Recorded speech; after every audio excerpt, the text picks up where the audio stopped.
Okay. Tape. Okay. Good morning, everyone. Yud Aleph Amud Beis. Here we go. We have the tape on. Eisvei. Amr lo Rabbi Shimon Maushi Yikru Zeh B'Zeh. So you remember, Rabbi Shimon has over here that the three things are all going to be brought for different things. The three, he go to Yom Kippur, he go to festivals, and he go to Rosh Chodesh are going to be brought for three different things. So the question became, what happens if you didn't bring the one, you lost the one for the festivals, and now you want to bring it on another festival? You want to bring it on Yom Kippur, you want to bring it on Rosh Chodesh. Maushi Yikru Zeh B'Zeh. Amr lo Yikru. So he said to them, you can be makravit. Amuloho ve'in kabrasan shava hechin yikraven. How can you go ahead and bring it? Amar lahen kulan boin lechaper al tumas mikdash v'kadashav. But lemaisa, they all come to be for mikdash v'kadashav. One of them is concealment awareness. One of them is concealment. One of them is a taharu eitam. Maybe at the end of the day, all three of these are accomplishing basically the same thing. Says the Gemara, "V'amai lema lei bezin masnel land." What do we need this reason for? Why don't we just say that Leiv Bezin, they have a right, that when they set it aside, they had intention that they can change whatever they need to change? Rabbi Shimon Kamer, Rabbi Shimon less Leiv Bezin Masnel. That's why I want to read this. Rabbi Shimon holds that we don't say that Leiv Bezin is Masnel. And when they set things aside, they have intention for what the ultimate use is going to be. And therefore, the reason that he needs to give as to why you can interchange these in column number 2 is because at the end of the day, they're all within Kapara, Mikdash, and Kodesh. Even though they're not exactly the same, they're all within the same category. But he couldn't say because Leiv Bezin Masnel Land, because he doesn't hold that. Therefore, says the Gemara, Da'amar Avidi Barav and Amar Vamar Amar B'Yochanan Tmidin Shalotzachol Letzibel Dir Rabbi Shimon Ein Niftin Tmimin L'Divrei Chachamim Niftin Tmimin. So that's why Chachamim say you could actually be poda these animals that are left over at the end of the year, because they hold that Leiv Bezin is Masnel Land. But according to Rabbi Shimon, who says that Leiv Bezin is not Masnel Land, he says that you cannot be poda the unblemished animals at the end of the year. Fine. Now we're clear. So who are these rabbis who argue with Rabbi Shimon and say that Leiv Bezdin is Masnel land? They're able to basically say, when I set these aside, I'm having in mind that they're setting aside on condition that I'm going to use them for ultimately what I'm going to use them for, and if I can't use them in this year, then I can switch and have a different use for them.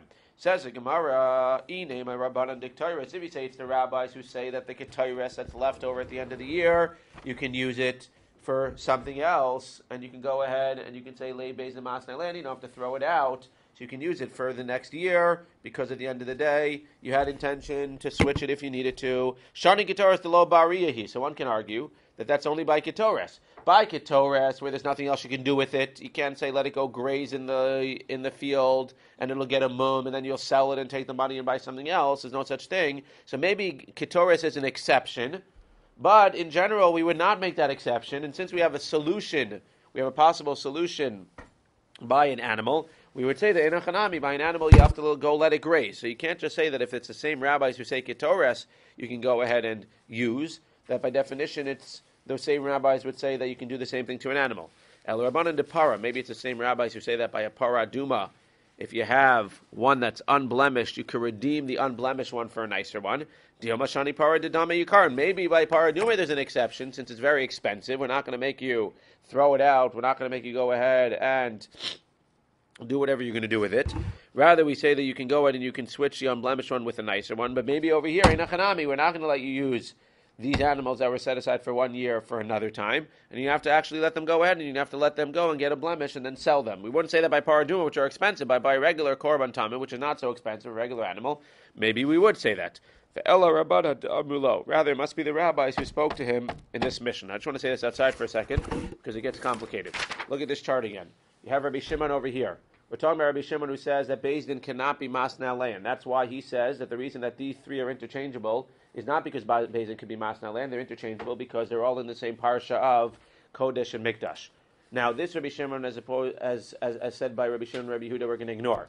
So Gemara at this point is going to suggest that the rabbis who argue and say that Leiv Bezin is Masnel land are going to be this Rabbi Yehuda. It's going to be this Rabbi Yehuda is going to say Leiv Bezin is Masnel land. The problem then is that Gemara is going to say it could be, but it could also be Rabbi Meir, who's saying that they're interchangeable not because Leiv Bezin is Masnel land, but they're interchangeable because since each one can be used for all three, they by definition can be interchanged with each other. So we want to originally prove that since these are all three are different, and Rabbi Yehuda says that they can be quote-unquote used for different things because Leiv Bezin Masnel land, which maybe was a good proof, then we're going to reject it and say it is possible, but it's also possible to suggest that the rabbis in the Mishnah are Rabbi Meir, because again, there's quote-unquote, ignoring this one, there's three rabbis in the Mishnah. So we want to know who's Rabbi Shimon arguing on. We originally suggest he's arguing on Rabbi Yehuda, who says Leiv Beis is Masna Alein, then we're going to reject it and say, no, it's possible, but it's also possible he's arguing on Rabbi Meir, and this Mishnah is not talking about Leiv Beis and Masna Alein at all. And Rabbi Meir, who says that you can interchange them, is not because of Leiv Beis and Masna Alein, it's because since each one individually can be Mechaper for all three, therefore it makes sense that you should be able to be Mechaper for each other. That's what the Gemara is about to say. Let's see it inside. Ve'ela Rabbanan to Amrulo, the rabbis who said to him in the Mishnah, Mimai Rabbi Yehuda, how do you know it's Rabbi Yehuda, i.e. column number 1, V'hachi Kamerlei, if this was Rabbi Yehuda having this conversation, then what would the conversation be like? The conversation would be like, Amrulo Rabbi Shimon, again, back on Yud Aleph Beis. The conversation would be, Amrulo Rabbi Shimon, Ma'u Sheikra Zebezeh.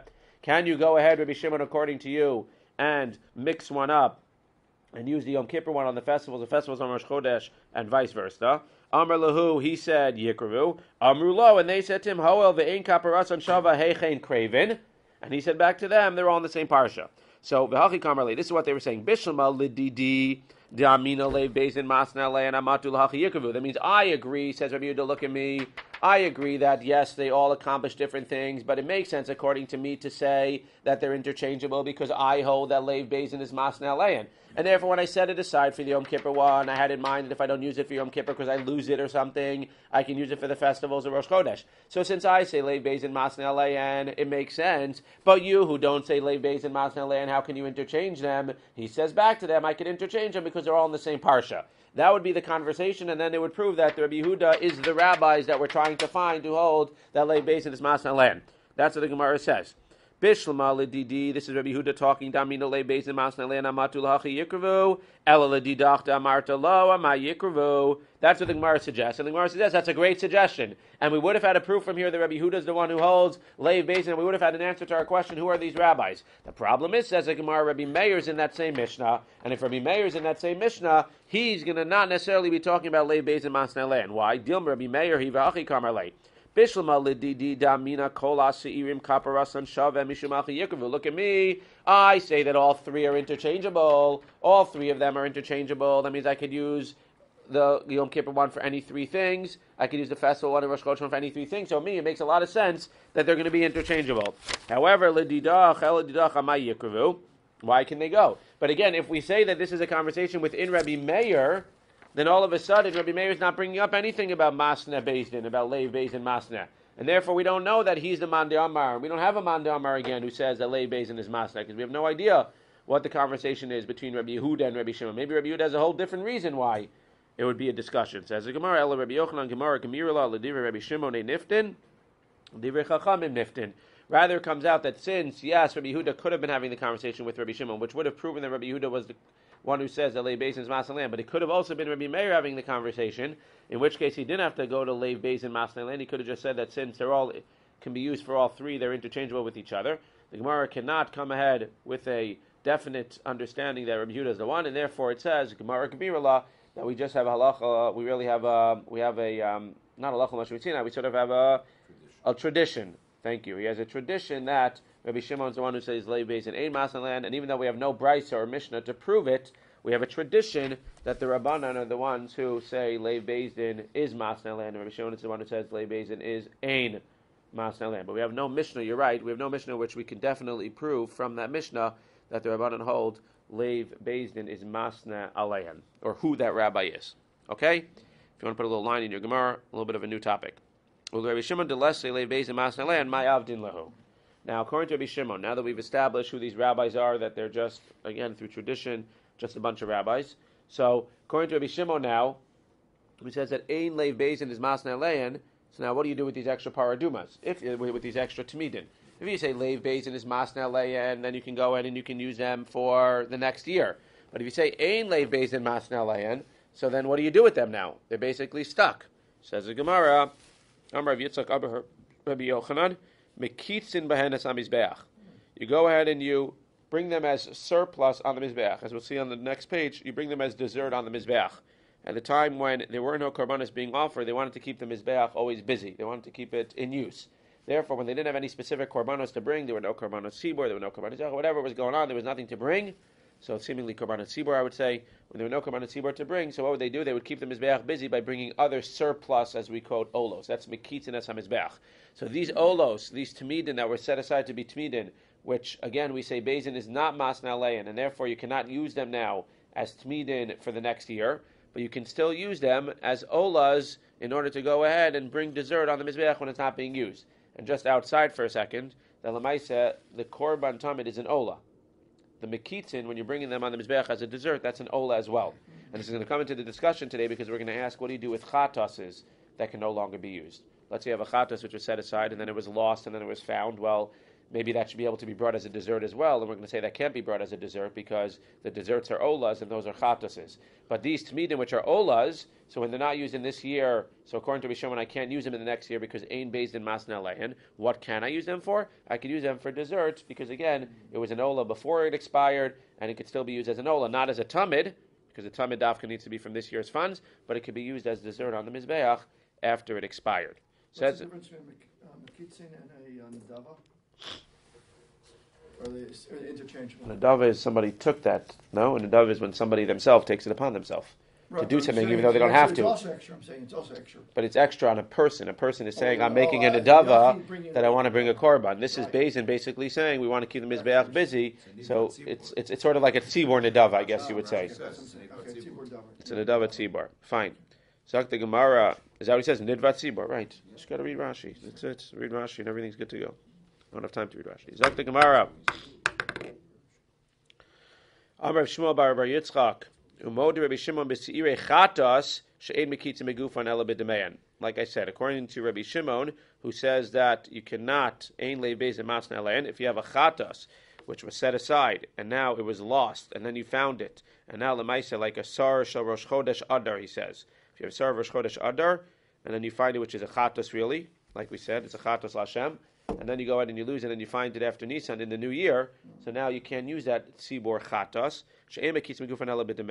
Why? Hachu demei kara ola v'hashta ola, aval hasan demei kara chatas v'hashta ola, gezera la'achar kapara atu lifnei kapara. As Rashi explains, what's going to happen if I go ahead and let you use an ola after it expires, not for a tamid, but I can use it as a make it sesame mizbeach for dessert, no problem, no gezeras. But what happens if I let you use a chatas that expires, which I can no longer use as a chatas for the next year, for the next Rosh Chodesh, for Rosh Chodesh Nisan, but if I let you use that now as an ola to be make it as a mizbeach, which by definition again is an ola, what's going to happen? Then what are we worried about? Gezerah, you use it as an ola after it expires. Gezerah, you might use it as an ola before it expires. The ola to ola, we don't have a problem. There's no gezerah there because you're using it as an ola as a tamid. After it expires, you're using it as an ola as a make it as a mizbeach.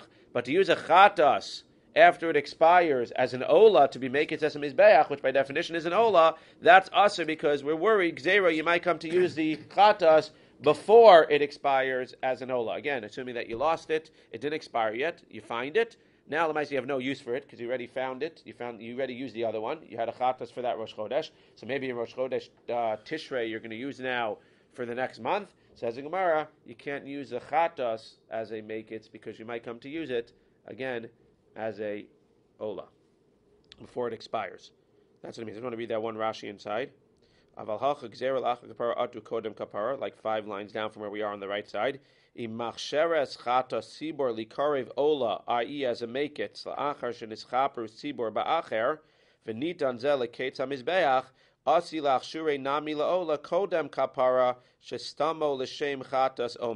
means again, if you set it aside as a chatas and it didn't expire yet, you're going to end up using it maybe as an ola, and l'maisa that's obviously aser. Says the Gemara, we're going to bring 3 different brises that are going to support this idea that a chatas cannot be used as an ola even after it expires, i.e. it cannot be used to be making some death. So what do you do with it?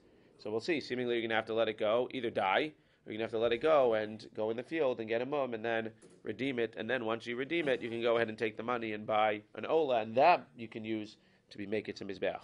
Amar by Afana Nami Tanina Parvisar Shayom Kippurim Sha'avdu V'Hifish Acherim Tachteihem. If you have the inner and outer hikot of Yom Kippur which are lost, which are chatoses, and then you separate other ones under them. V'chein sirei avodah zar she'avdu v'fish acherim tachteyen. We have sirei avodah zar which are lost. They have to be brought for the tzibor as a chatas, and then you set aside other ones, and then you find them.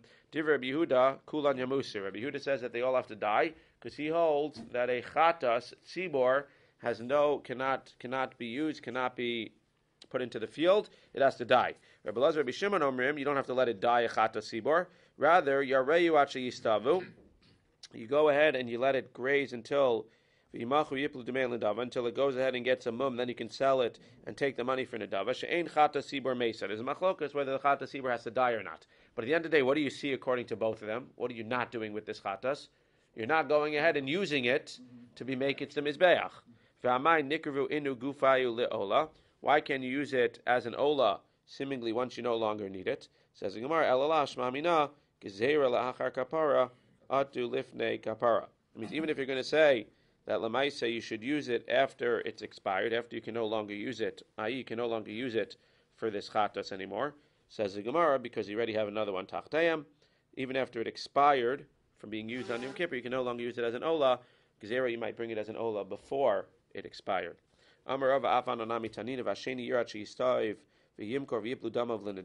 This is when you bought a sar hamishtalech lazazel and the sar latz Hashem. You have the two saras for Yom Kippur, and then you lose, or the mishtaleach dies.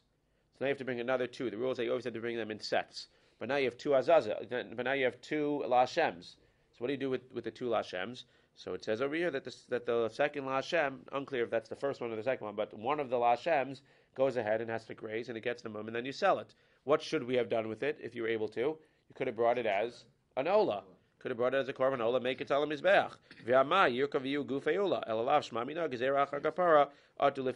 The same thing, if you were able to bring it as an ola, we would have let you bring it as an ola. Clearly you're not allowed to bring it as an ola, because we're worried that you'll bring it as an ola even before it expires, even before you no longer need it. Amravina afan anami tanina asham shemesu ba'alav or shenischaper ba'alav yirat sheyistav v'yimkor v'yiplu damav l'nedava. Rabbi Eliezer Omer Yamas, Rabbi Yeshua Omer Yavi b'dam avola.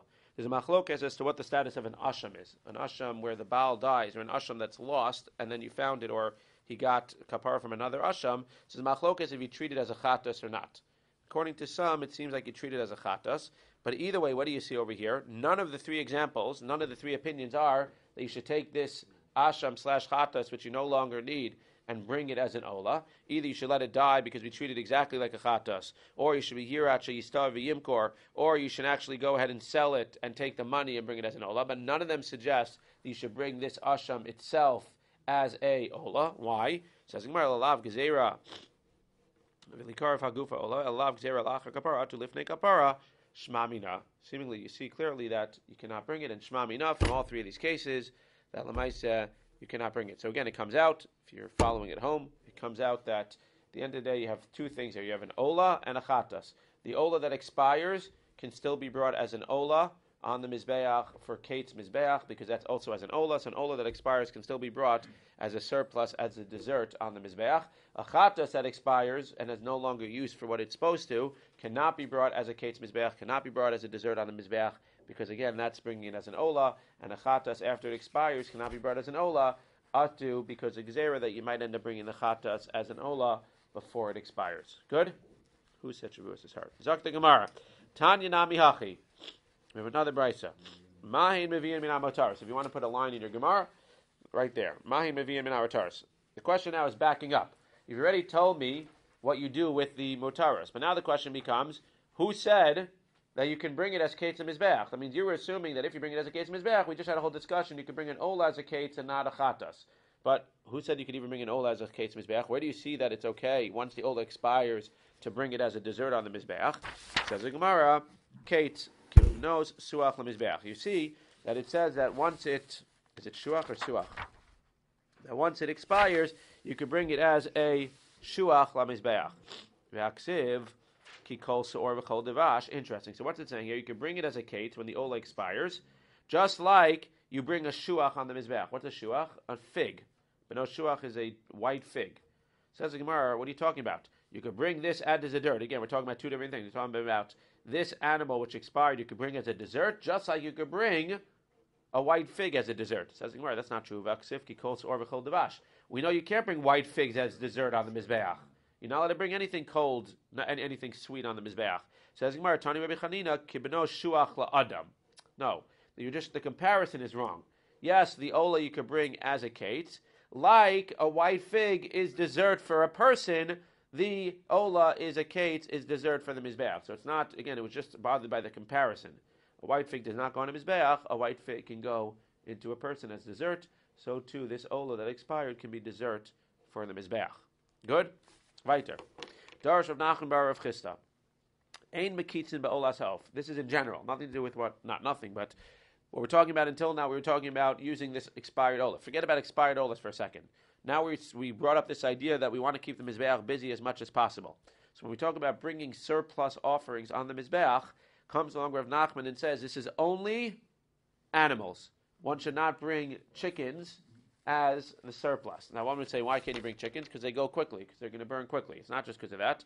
Rashi clearly tells us, because it says in Toras Kohanim that the pasuk says "Ve'kriv minat torim hayachid mevi of einat tzibor mevi It could be that that's a svara, but it says in the pasuk that a yachid brings an oaf and not the tzibor. So if you're looking for korbanei tzibor to keep the mizbeach with dessert and to keep it active, you should not bring an oaf. Amar Rava ha borcha. This is a fabrication, and Rav Nachman bar Rav Chisda never said this. Amar Rav Nachman bar Yitzchak leRava.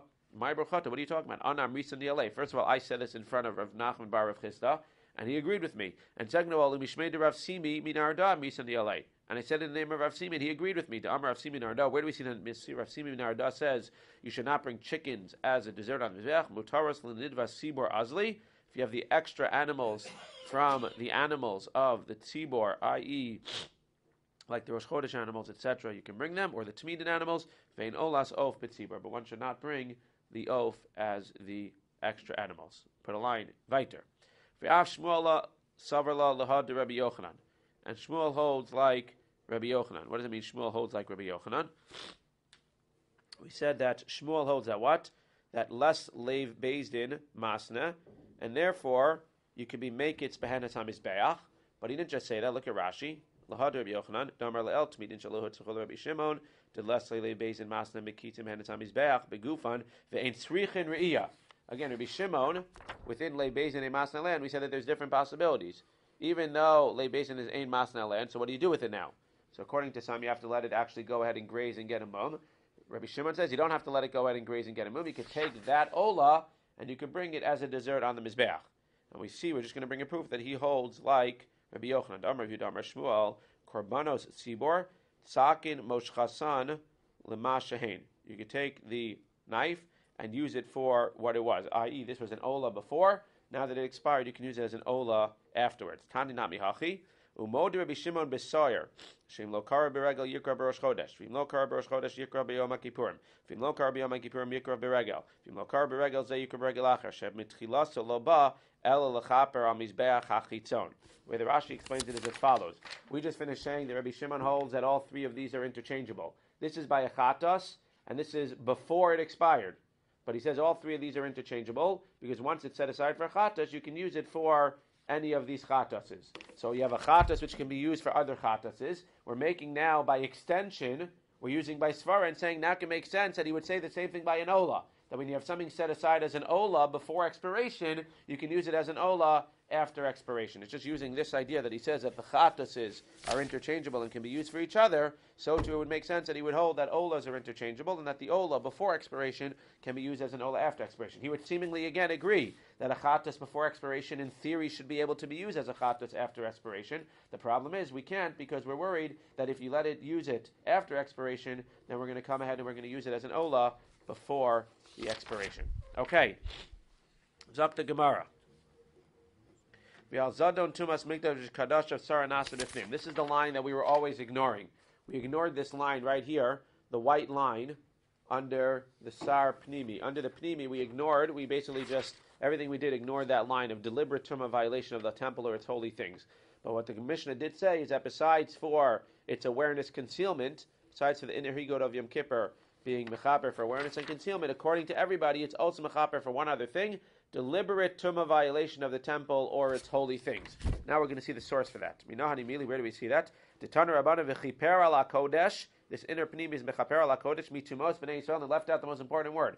Umi pishehem. V'chol chatosam. Umi pishehem.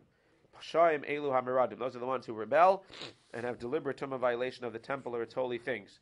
V'cheinu omer melech moab pashabi. V'omer as tifsha livna be'esahi. And what's the chatos? Elo hashigagos v'cheinu omer nefesh ki techeta bishgaga. So it says, so it's going to be posheya. It's going to include the deliberate tumah violation of the temple or its holy things. Finally, I just want you to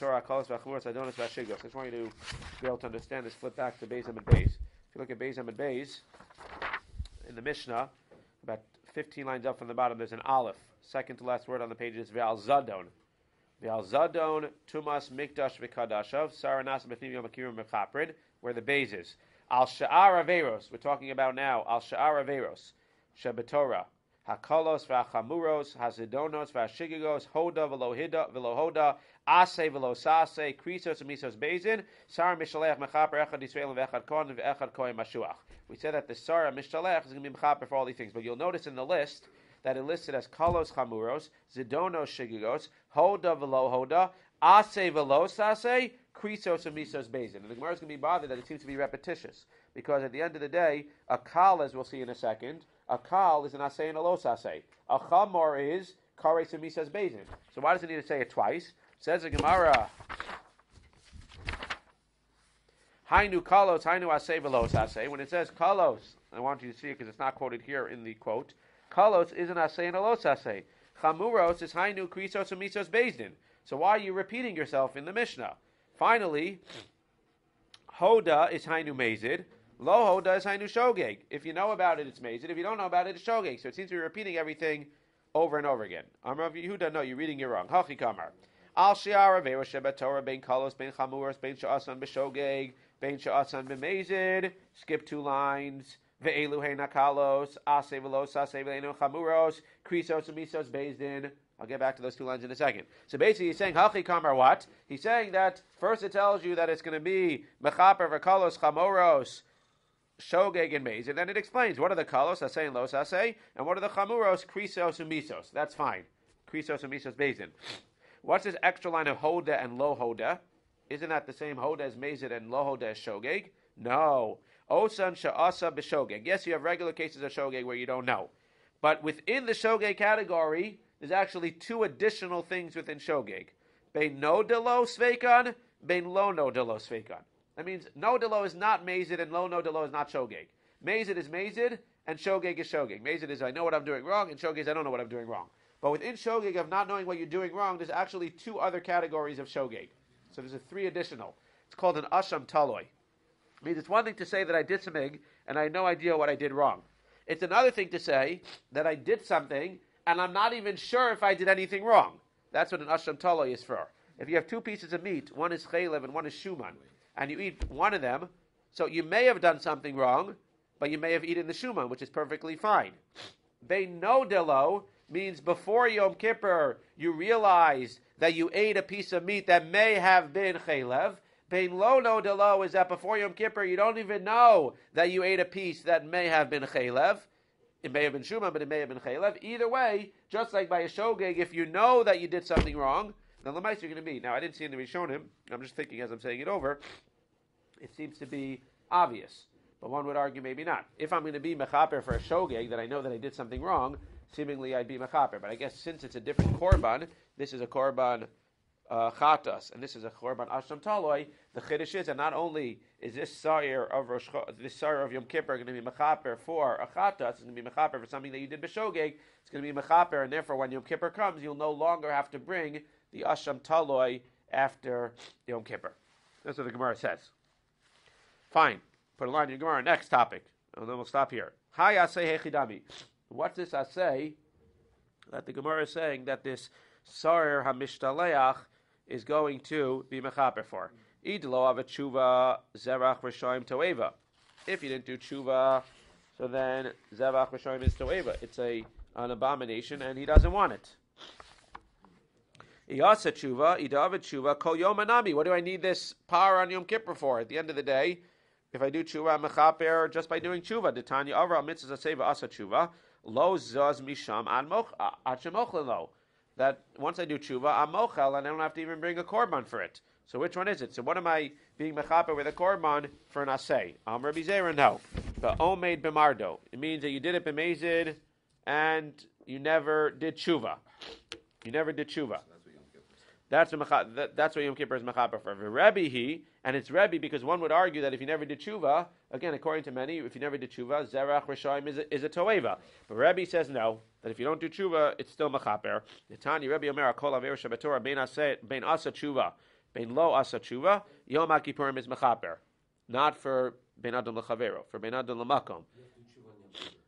It's saying you don't have to do tshuva according to Rebbe. Don't worry, we don't pass like him. According to Rebbe, you don't have to do tshuva. For an aseh, you don't have to do tshuva, and it'll be mechaper.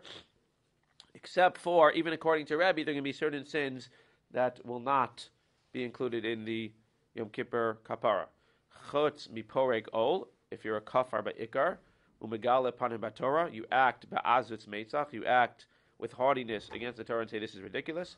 Umeifer bris bebasar, if you actively go ahead and don't get a bris milah, which is one of the two sins along with korban pesach. Not doing korban pesach that you'll get kares for. The only two aseis you'll get kares for. Shem asa tshuva yom kippurim mechaper v'im lav ein yom kippurim mechaper. If you do tshuva, then for these sins Yom Kippur will be mechaper.